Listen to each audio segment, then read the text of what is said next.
Hi viewers, this is Abdul Hakim here and I welcome you on my channel Sonija Tech और हमारा subject है HTML means Hypertext Markup Language।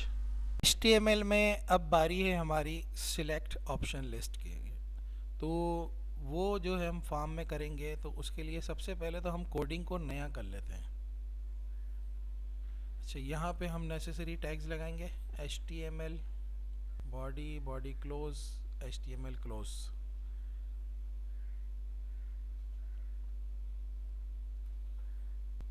अब क्योंकि select list जो है वो फॉर्म का एलिमेंट है, तो हम फॉर्म का टैग भी ओपन करेंगे और फॉर्म का टैग क्लोज भी कर देंगे। ठीक है, अब इसको हम सेव कर लेते हैं form select .html।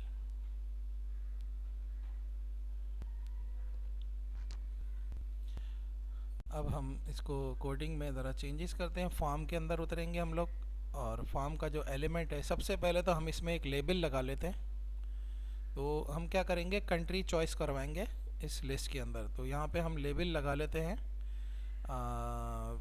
Select your country quotation में, क्योंकि स्पेसिस हैं तो कोटेशन में डालना पड़ेगा हमें ये।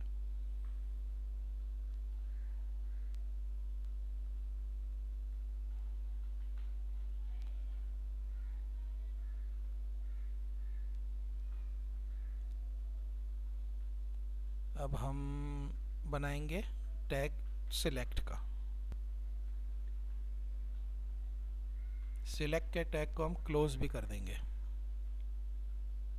प्रॉपर वे में चलेंगे तो फिर हमसे क्या होगा कि बाद में कोई चीज़ भूल गए तो वो गड़बड़ ना कर जाए। तो अब सिलेक्ट के अंदर हम लगाएंगे यहाँ पे अपनी लिस्ट। तो उसके लिए जो नाम हमें दिया गया है वो एक टैग है ऑप्शन। तो ऑप्शन का टैग लगाएंगे और ऑप्शन का टैग हम क्लोज भी कर देंगे। ये भी पेयर टैग है। तो अब इनके बीच में ओपनिंग एंड क्लोजिंग टैग के बीच में हम यहाँ पे कंट्री नेम लिख देते हैं, यूएसए लिख देंगे हम यहाँ पे। अच्छा, इसी लाइन को हम कॉपी करते हैं और नीचे पेस्ट करते हैं। अब दूसरा कंट्री हम लिख देते हैं कनाडा।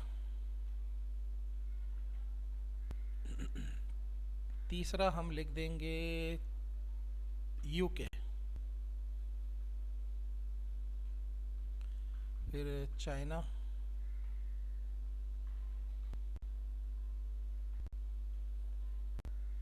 फिर हम लिखेंगे जापान।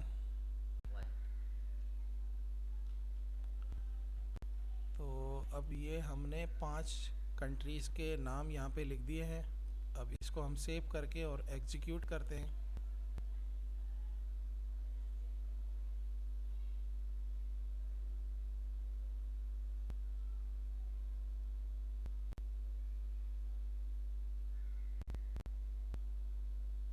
ठीक है, तो ये ऑप्शन की हमारे पास एक लिस्ट आ गई है। इसमें से हम इसको खोलते हैं और इसके अंदर से हम यानी जो अगर कंट्री चेंज करना है तो उसके लिए हमारे पास मौजूद है रिसोर्स। तो हम चेंज भी कर सकते हैं, तो कोई सा भी कंट्री हम सिलेक्ट करना चाहें वो कर सकते हैं। ठीक है।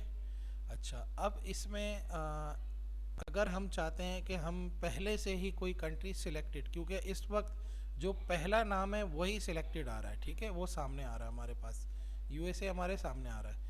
हम चाहते हैं कि नहीं, हमें यूएसए नहीं, हमारा कंट्री जो है हम प्रोग्रामेटिकली उसको कंट्रोल करें, हैंडल करें और कोई एक कंट्री जो है हमारे सामने ऑलरेडी आ जाए सिलेक्टेड, ताकि उसको यानी उससे गुजर भी जाए तो कोई मसला नहीं हो। वो खैर वो एक बात की बात है, लेकिन अभी यहाँ पे अगर हम चाहते हैं कि डिफ़ॉल्ट में कोई कंट्री सिलेक्टेड आ जाए तो उसके लिए हम दोबारा कोडिंग में देखेंगे इसको। तो हम चाइना को सिलेक्ट कर लेते हैं। तो उसके लिए जो हमारा चाइना वाली लाइन का ऑप्शन टैग है उसके अंदर हम एक स्पेस देके यहाँ पे एक प्रॉपर्टी दे देंगे इसकी सिलेक्टेड। ठीक है, अब इसको सेव करके हम रिफ्रेश करते हैं।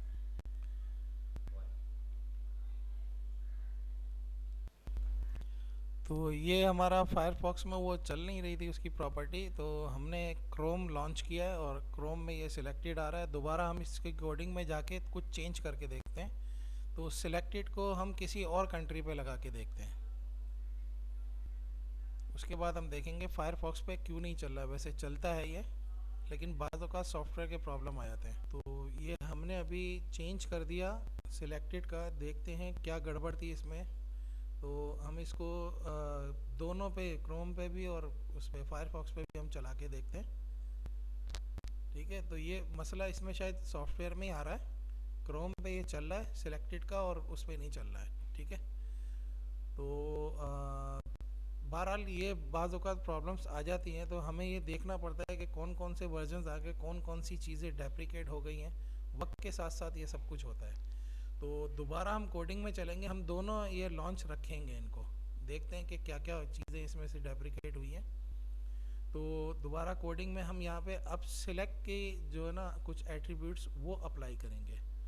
तो इसमें नेम का एक एट्रीब्यूट होता है, वो हम नहीं ले रहे, क्योंकि वो हमें बैक स्टेज पे जो बैकग्राउंड प्रोसेस होता है उसके लिए ज़रूरत होती है।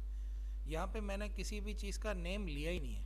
ठीक है, फॉर्म में जो भी एलिमेंट्स मैंने बताया आपको उसमें नेम नहीं लिया। उसकी वजह यह कि नेम का वो है तो सही एलिमेंट, एट्रीब्यूट है, लेकिन हमें उसकी अभी ज़रूरत नहीं है। जब ज़रूरत पड़ेगी तो उस वक्त अप्लाई करके देख लेंगे।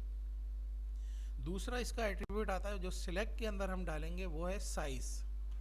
अगर हम चाहते हैं कि एक वक्त में ये एक कंट्री नहीं, एक से ज़्यादा कंट्रीज़ आएँ, तो हम यहाँ पे साइज़ में ये बताएंगे कि कितनी रॉज हमें डिस्प्ले होनी चाहिए। तो हम यहाँ पे 5 या 6 डाल देते हैं हम।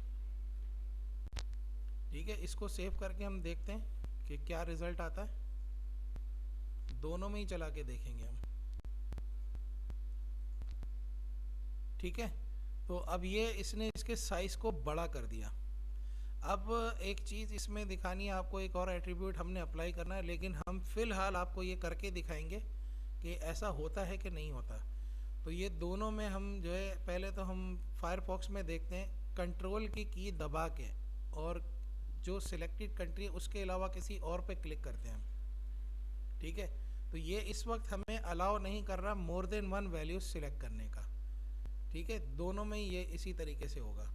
तो अगर हम चाहते हैं कि एक से ज़्यादा कंट्री या कोई और, ये तो कंट्री का नाम रखे हमने, हम कुछ और भी रख सकते थे। तो जैसी हमारी रिक्वायरमेंट होती उसके हिसाब से रखते हैं। तो अगर हमें ज़रूरत है कि भाई यूज़र जो है, क्लाइंट हमारा मोर देन 1 वैल्यूज़ को सिलेक्ट करे उसमें से, तो उसके लिए हमारे पास सिलेक्ट के अंदर एक और एट्रीब्यूट होता है। एट्रीब्यूट नहीं है बल्कि वो प्रॉपर्टी है, वो होती है मल्टीपल। तो हम अप्लाई करेंगे एक स्पेस दे के मल्टीपल, इसके आगे वैल्यू कोई भी नहीं देनी है। ठीक है, मल्टीपल हमने लिखा। अब हम इसको सेव करके रिफ्रेश करते हैं दोनों के अंदर।